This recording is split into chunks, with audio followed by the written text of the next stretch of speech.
Whereas Mr. Ocox, protector of deer mice, is famous for his kindness, generosity, and compassion.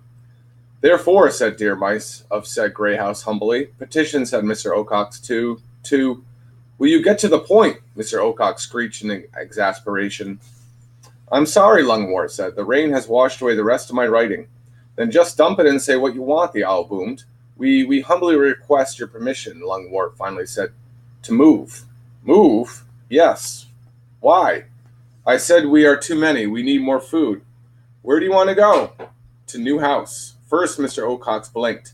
Next, he swiveled his head around, frowning first at Lungwort, then down at Poppy, then again at Lungwort. Finally, he said, You mean that new place up along the tar road behind New Field? Poppy thought she heard something new in Mr. Ocox's voice. She tried to grasp it. Yes, sir. Mr. Ocox hesitated. Well, have you been there? Now Poppy was sure. It was uncertainty that she was hearing. Have you been there? Mr. Ocox demanded shrilly. Well, the truth is, Lungwort said, my friend, Mr. Yes or no? The owl screamed. Well, no, not exactly, but my friend told me it would make an excellent source of food for half of my family, and... Lungwort, Mr. Ocox interrupted.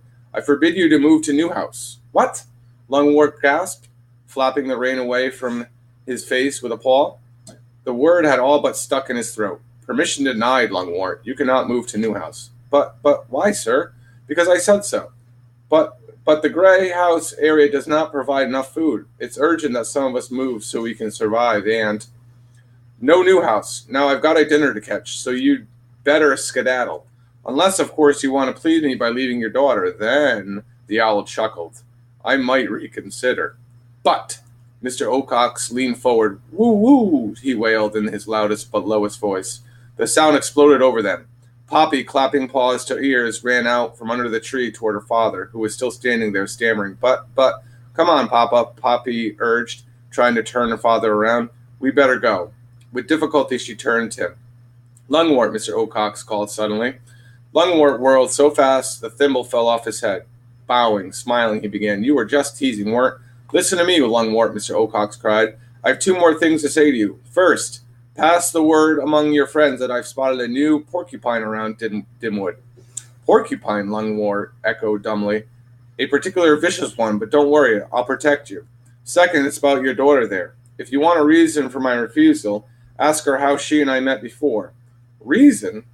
She didn't ask permission to go to the hill, that's why. You can't go to Newhouse. Yes, but beat it, Lungwort, now. Come on, Papa, we better leave. Lungwort glanced about his thimble hat. It had rolled away. It was Poppy who retrieved it and put it on his head.